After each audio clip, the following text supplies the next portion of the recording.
Good morning and welcome to 5th generation Abby Shop. Welcome to another unboxing and testing.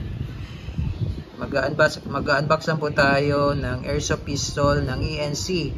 Okay, this is the ENC Glock 17 Gen 5. Airsoft po ito. Airsoft pistol. Ang ENC po ay made in China po. Code number 1102 EC1102. Gas blowback siya na airsoft pistol. So kapag airsoft pistol, ang bala niya po ay plastic ball, tapos green gas powered. Yan.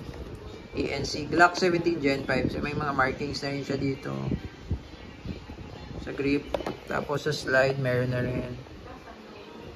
Yan, engrave siya, naka-engrave. Yan, ito sticker lang yan. So meron siyang safety sa ilalim. Ayan.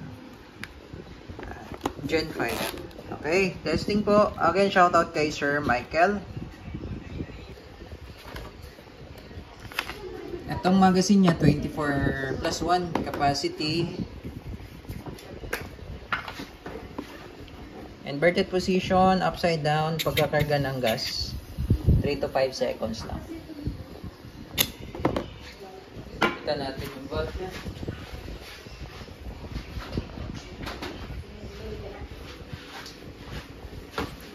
Sir Mike, higpitan ko lang yung yung valve.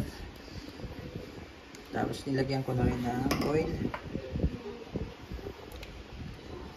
So, galing factory, maluwag to eh. Tamang higpit lang. Okay. Load tayo, biggies. Capacity 24+1.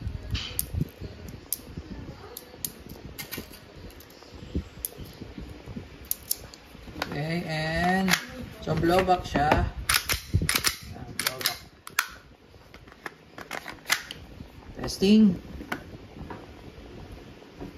So ito pala, pakita ko lang yung nozzle. Ito pala yung nozzle. Loading nozzle. Ayan. Sa Glock na airgun, wala na ito. Sa airsoft lang may ganyan. Okay, firing. Glock 17 Gen 5. And firing.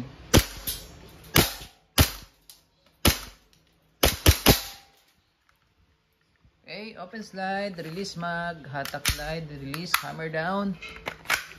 All goods. ENC Glock 17 Gen 5 airsoft pistol.